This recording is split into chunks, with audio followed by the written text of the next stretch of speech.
Greetings and welcome to another astonishing episode of Comic Conversation. Pulling out the big words. We've got a lot to talk about today, so let's get started. Comic Conversation!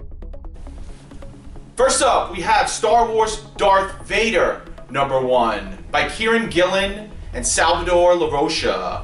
This is part of Marvel's new Star Wars line of comics, and not to be confused with the other Star Wars comic that they have going on right now by Jason Aaron and John Cassidy.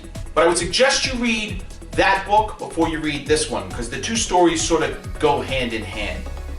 Anyway, this story picks up with who else but Darth Vader as he travels to his home planet of Tatooine to visit Jabba the Hutt. They get into a little bit of an argument. They're trying to negotiate a deal of some sort, and they're just not seeing eye to eye. The scene is pretty awesome. It's very reminiscent of Return of the Jedi, where Luke comes to visit Jabba, and that doesn't go very well either. Pissed off. I should mention that this story and all the Marvel Star Wars stories take place right after Episode 4 and right before Episode 5 begins. So basically that first Death Star has just been destroyed during this book, and the Emperor is looking for somebody to blame, and he blames Darth. That conversation doesn't go so well, and it's led to some tension between Darth and the Emperor. Getting back to the main story of the book, Darth and Jabba I don't want to blow too much, but they somehow work out their differences, and then it leads to a special guest appearance by everybody's favorite bounty hunter of the Star Wars universe. I don't want to say too much about that as well, but I certainly was psyched, being as that's my favorite character right there.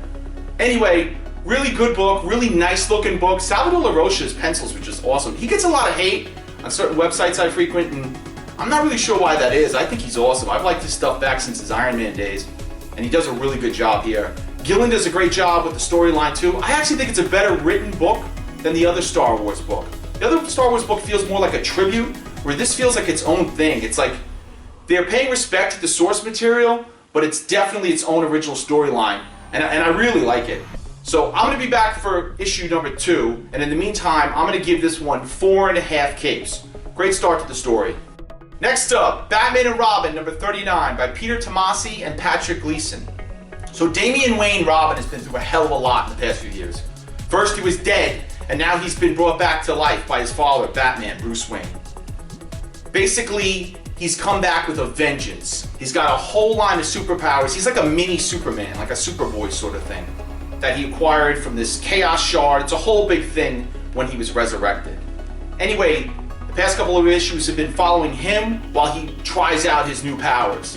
And this is more of the same. He takes on Killer Croc, Penguin, a bunch of big bads in the Batman universe in the beginning of the book, and he basically takes them up to the top of the troposphere and threatens them and tells them, you better cut the shit out in Gotham City, or there's a new Robin in town, this is what's gonna happen to you. Intervenes and tries to teach Robin that with great power comes great responsibility. A lot of fun in this book. The artwork is awesome. Is it just me, or is Patrick Gleason becoming a better artist? I've been reading him back since Green Lantern Corps, and he seems to get better every year, and I don't want anybody else drawing Robin but him. He just does a terrific job of it. There's some great scenes in here too, some really witty stuff written by Peter Tomasi. There's a scene at the end where Robin meets up with Shazam of all people, who's actually a boy in a man's body with similar powers to what Robin has now, and they have a great sort of interaction there. And you just really get the feeling from that conversation that Robin's not your normal kid. Shazam's looking to play video games with him and all that, and Robin's not concerned with those things. He really is a junior Bruce Wayne, a junior Batman. Really enjoyed the book. Storyline's been cool so far.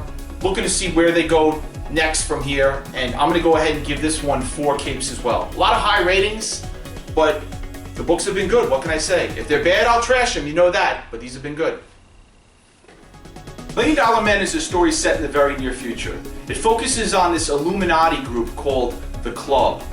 They run everything in the world from behind the scenes, and nobody ever really gets to see them. They have all these lookalikes posing as them, giving speeches and meeting with the public, meeting with the press. And this story sort of focuses on one of those lookalikes. The lookalike is posing as a billionaire named Henry Frost, a very powerful person. And the person posing as Henry Frost is a guy named Drake Mitchell. And we see a little bit of his backstory. He was a teacher in a small town. He had a love interest sort of thing. but we don't really know how he got from there to where he is now. I'm sure that stuff we're going to find out in future stories. It's a real cool conspiracy theory sort of thing, very Manchurian Candidate-like, and I had a lot of fun reading it. Really keeps you guessing, has a real cliffhanger of an ending too. So I'm going to come back and check out more issues, but great start to the story. To purchase the book, go to fallingpair.com/$1,000,000 Men.